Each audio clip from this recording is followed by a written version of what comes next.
CM योगी आज शहर को देंगे दो बड़ी सौगातें। उत्तर प्रदेश के गोरखपुर शहर के लिए गुड न्यूज है। मुख्यमंत्री योगी आदित्यनाथ आज रविवार को घंटाघर में बनी शहीद बंधु सिंह मल्टीलेवल पार्किंग और व्यवसायिक भवन की सौगात देंगे। वहीं विरासत गलियारा के प्रभावित व्यवसायियों के लिए पांडे हाता में कमर्शियल कॉम्प्लेक्स या भूमिगत पार्किंग की परियोजना का भूमि पूजन शिलान्यास भी करेंगे। इसके साथ 2 करोड़ रुपए से हुए घंटाघर के सुंदरीकरण कार्य का भी लोकार्पण करेंगे।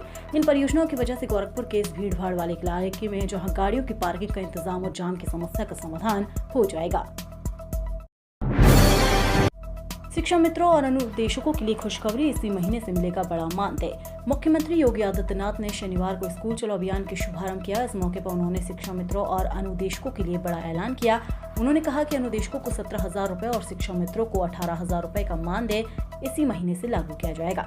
साथ ही सरकार 5 लाख रुपए कैशलेस स्वास्थ्य की सुविधा उपलब्ध कराई जा रही है। सीएम योगी ने कहा, आपने देखा होगा अभी हाल ही में हमारी सरकार ने कुछ निर्णय लिए हैं। अनुदेशकों को 17,000 रुपए का मानदेय, शिक्षा मित्रों को 18,000 रुपए का मानदेय इसी महीने से हम लागू करने जा रहे हैं। बेमौसम बारिश से फसलों के नुकसान पर योगी का सख्त निर्देश। बारिश से नुकसान को लेकर मुख्यमंत्री योगी आदित्यनाथ ने सख्त निर्देश जारी किया है। उन्होंने सीधे तौर पर कहा है कि डीएम फील्ड में जाकर मौके का आकलन करें। इतना ही नहीं, सीएम ने फसलों के नुकसान की रिपोर्ट तत्काल देने का निर्देश दिया है। साथ ही जनहानि पर 24 घंटे भीतर मुआवजा देने की बात कही है। सीएम ने पशुहानि पर भी तुरंत राहत देने की बात कही है। वहीं घायलों को शीघ्र सहायता देने का आदेश दिया है। इसके अलावा सीएम ने कहा है फसल क्षतिपूर्ति का जल्द भुगतान किया जाए। सबके बीच सीएम ने कहा है कि किसी भी स्तर पर लापरवाही बर्दाश्त नहीं की जाएगी। स्मार्ट मीटर को लेकर अपडेट, उपभोक्ताओं को भेजे जाएंगे मैसेज। यूपी में स्मार्ट बिजली मीटर उपभोक्ताओं को लेकर बड़ा अपडेट है। इन उपभोक्ताओं के मोबाइल पर बिजली विभाग मैसेज भेजेगा। अगर मैसेज को नजरअंदाज किया तो बिना बताए आपकी बिजली काट दी जाएगी। इसके बाद फिर आपको विभाग के चक्कर लगाने होंगे। दरअसल प्रदेश भर में तेजी से स्मार्ट मीटरों को लगाया जा रहा है। विभाग बैलेंस होने, खत्म होने और नेगेटिव बैलेंस होने पर मीटर सर्वर से कनेक्शन संग उपभोक्ता के पंजीकृत मोबाइल नंबर पर 5 बार अलर्ट SMS भेजता है। रिजल्ट से पहले 12वीं के छात्रों के लिए अपडेट, दोबारा मिलेगा प्रैक्टिक का मौका। उत्तर प्रदेश माध्यमिक शिक्षा परिषद ने बोर्ड परीक्षा 2026 को लेकर बड़ा ऐलान किया है। बोर्ड ने ऐलान किया है कि इंटरमीडिएट के जिन छात्रों की प्रैक्टिकल परीक्षा छूट गई थी उन्हें एक और अवसर दिया जा रहा है। छूटे हुए छात्रों की प्रैक्टिकल परीक्षा 9 और 10 अप्रैल 2026 को आयोजित की जाएगी। बोर्ड की ओर से जारी नोटिस के अनुसार इंटरमीडिएट की प्रैक्टिकल परीक्षा 2026 का आयोजन पूर्व में जारी दिशा निर्देशों के तहत होगा। इंटरमीडिएट की प्रैक्टिकल परीक्षा CCTV कैमरे की निगरानी में होगी। 2026 में किसानों को समय पर खाद देने के लिए यूपी सरकार की नई योजना। उत्तर प्रदेश में किसानों को समय पर और पर्याप्त मात्रा में खाद उपलब्ध कराने के उद्देश्य से योगी आदित्यनाथ के नेतृत्व वाली सरकार ने अप्रैल 2026 के लिए एक व्यापक और सुव्यवस्थित आपूर्ति योजना तैयार की है। इस रणनीति का मुख्य उद्देश्य राज्य में उर्वरकों की किसी भी संभावित कमी को रोकना और कृषि कार्यों को निर्बाध रूप से संचालित करना है। राज्य सरकार द्वारा तैयार इस योजना में यूरिया, DAP और NPK जैसे प्रमुख उर्वरकों की पर्याप्त उपलब्धता सुनिश्चित करने पर विशेष ध्यान दिया गया है।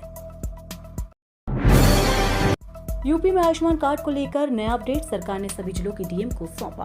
योगी आदित्यनाथ सरकार ने आयुष्मान भारत योजना में गड़बड़ी रोकने और प्रभावी क्रियान्वयन के लिए बड़ा कदम उठाया है। इस योजना की निगरानी अब सभी जिलों के डीएम करेंगे। आयुष्मान कार्ड बनने की स्थिति से लेकर अस्पतालों की स्थिति की नियमित समीक्षा होगी। डीएम की अध्यक्षता वाली जिला स्वास्थ्य समिति ये काम करेगी। ये भी देखा जाएगा कि जिले में कितने अस्पताल योजना में जुड़े हैं और वहाँ इलाज की क्या स्थिति है, कितने अस्पतालों के आवेदन लंबित है। इस पूरी कवायद का मकसद है कि आयुष्मान कार्डधारी आम लोगों को अपना इलाज कराने में किसी तरह की दिक्कत न आए। यूपी पंचायत चुनाव से पहले इस जिले में भाजपा की नई टीम की घोषणा। यूपी पंचायत चुनाव से पहले लखीमपुर खीरी जिले में भाजपा ने नई टीम की घोषणा कर दी है। भाजपा जिला अध्यक्ष अरविंद गुप्ता ने 33 सदस्यीय जिला कार्यकारिणी की लिस्ट जारी की है। इसमें कई नए चेहरों को भी मौका दिया गया है तो कुछ पुराने चेहरों को पदाधिकारी बनाया गया है, जिसमें जिला कार्यकारिणी में 8 उपाध्यक्ष, 3 जिला महामंत्री, 8 जिला मंत्री, अन्य पदाधिकारी शामिल हैं। जिला कार्यकारिणी में इस बार 4 महिलाओं को भी शामिल किया गया है। हालांकि जिला कार्यकारिणी में कई विधानसभा क्षेत्र के लोगों को जगह नहीं मिली है। टीजीटी और LT ग्रेड भर्ती में TET अनिवार्य, चुनौती देने वाली याचिका पर अहम फैसला। इलाहाबाद हाईकोर्ट ने TGT LT ग्रेड की नई भर्तियों में शिक्षक पात्रता परीक्षा को अनिवार्य योग्यता के रूप में शामिल करने का निर्देश दिया है। कोर्ट ने स्पष्ट किया है कि उत्तर प्रदेश अधीनस्थ शिक्षक सेवा नियमावली 1983 के नियम 8 में उल्लेखित योग्यता के साथ अब TET पास होना भी आवश्यक होगा। यह आदेश न्यायमूर्ति अरिंदम सिन्हा व न्यायमूर्ति प्रशांत कुमार की खंडपीठ ने जय हिंद यादव व अन्य की याचिका पर दिया है। प्रदेश में बढ़ेगा छात्रवृत्ति मिलने का दायरा, दोगुनी की जाएगी परिवार की आय सीमा। प्रदेश में छात्रवृत्ति के लिए आय सीमा दोगुनी किए जाने पर करीब सहमति बन चुकी है। SC व ST छात्रों के लिए केंद्र सरकार की ओर से निर्धारित आय सीमा के बराबर होगी, जिसके इस बार बढ़कर 5 लाख रुपए होने की उम्मीद है। वहीं सामान्य पिछड़े व अल्पसंख्यक छात्रों के लिए 4 लाख रुपए सालाना आय सीमा होने की पूरी संभावना है। इससे करीब 10 लाख और छात्र लाभान्वित होंगे। जब भाजपा ड्रोन नहीं उड़ा पा रहे तो 10 फीट का ड्रोन गिरने से अखिलेश यादव का सरकार पर हमला। ईरान इजरायल युद्ध के बीच सैफाई इलाके के गांव के गेहूं के खेत में 10 फीट का ड्रोन गिरा मिला, जिसे देखकर ग्रामीणों में दहशत फैल गई। अब ड्रोन गिरने के बाद सपा सुप्रीमो अखिलेश यादव ने भाजपा पर निशाना साधा है। अखिलेश यादव ने एक्स पर पोस्ट पर कहा, युद्ध के वातावरण में अचानक किसी खेत में एक बड़े ड्रोन के गेहूं के खेत में गिरने से इटावा जिले के सैफाई इलाके के नंदपुर गाँव में दहशत और अफरा तफरी मच गई। लोगों ने सोचा कहीं कोई मिसाल तो नहीं जो युद्ध क्षेत्र से भटक कर यहाँ आ गिरी है।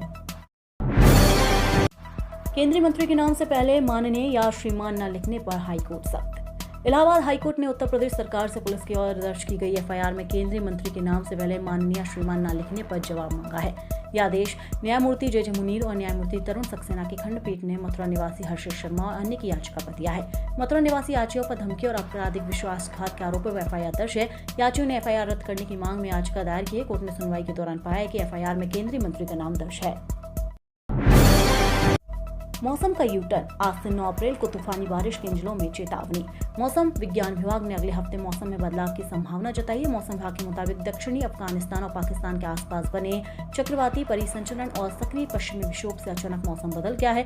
इसकी वजह से आज 5 अप्रैल से 9 अप्रैल के बीच भारी बारिश की संभावना है। इसको लेकर मौसम विभाग ने यूपी, उत्तराखंड, बिहार समेत कई राज्यों में जोरदार बारिश का अलर्ट जारी किया है।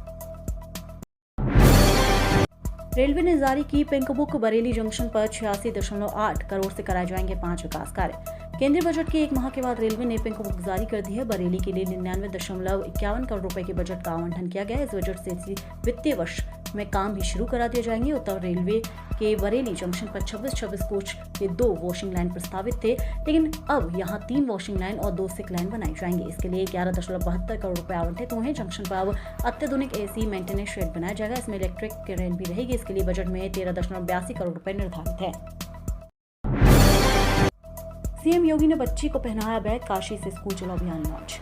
वाराणसी दौरे के दूसरे दिन मुख्यमंत्री योगी आदित्यनाथ ने स्कूल चलो अभियान का शुभारंभ करते हुए शिक्षा और संस्कार पर जोर दिया। उन्होंने शिवपुर स्थित परिषदीय विद्यालय बच्चों को खुद कंधे पर स्कूल बैग पहनाए, किताबें वितरित किए और उनसे बातचीत कर उनका उत्साह बढ़ाया। इस दौरान मुख्यमंत्री ने बच्चों द्वारा लगाई गई प्रदर्शनी भी देखी, उनके प्रोजेक्ट्स के बारे में जानकारी ली। दौरे की शुरुआत में मुख्यमंत्री ने काल भैरव मंदिर में दर्शन पूजन किए।